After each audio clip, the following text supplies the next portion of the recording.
Brought to you by Penguin.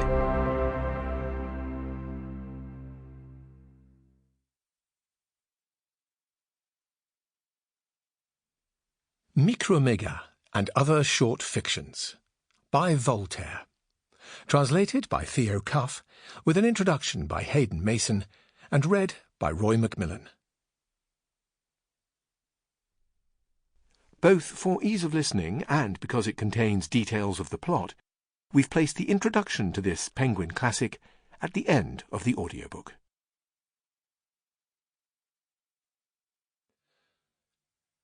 Conte. Cuckoldage. This verse tale, mildly ribald in character, dates from around 1715. It demonstrates Voltaire's gift, even in early manhood, for parody. In his poem, an orthodox mythological account of the gods is transformed into the birth of the scabrous deity of the name of cuckoldage. The poet addresses his lady-love as though he were in a conventional romance. Alas, she is married, so the only god who can help him is this disreputable instigator of infidelity. Voltaire is following in the line of La Fontaine's fables of the previous century, but here they are given a new treatment. Sprightly, irreverent, in keeping with the aristocratic tone of the circle in which the author was moving. Already, if only by implication, Christian values are dismissed in favour of a pagan world of free love. Cuckoldage.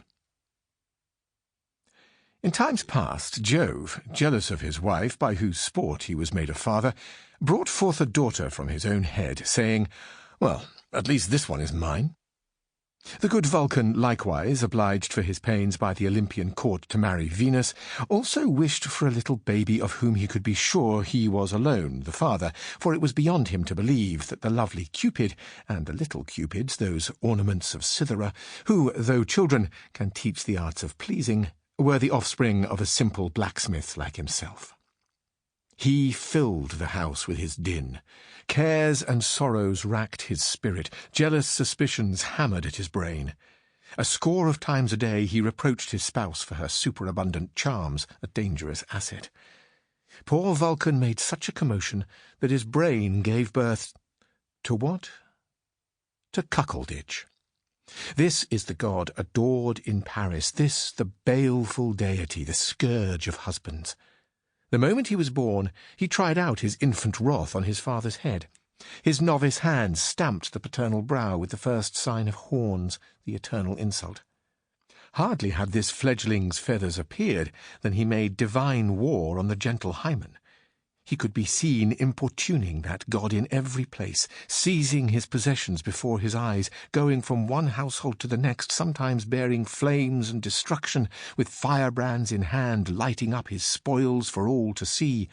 At other times, creeping in silent shadow, brow veiled in innocence, the sly one within a husband's home, turning a trick without scandal or sound. Jealousy with pale and livid flush, and malice with false and perfidious gaze, guide his steps to where love leads on, followed uncaringly by sensuality. His quivers are filled with various shafts for the conquest of both husbands and their fair wives. Arrows are there to pierce reluctant ladies' hearts, horns are there for husbands' brows. Now a god like this, malicious or not, fully merits that his offices be sung, and whether from necessity or prudence, we must offer him our devotions, our incense and our candles. Married or unmarried, whether one acts or lives in fear, one must ever court his favours. O Iris, whom I shall always love, when you were still in command of your own wishes, ere a contract upon your affections had yet enslaved your bright days, I invoked only the god of love. But now that Hymen, father of sadness, has placed you beneath his rule, to cuckoldage must I now turn.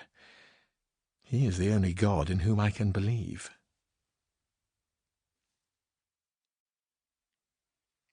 The One-Eyed Porter.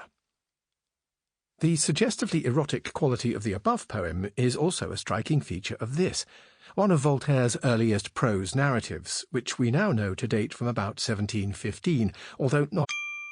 Sample complete. Ready to continue?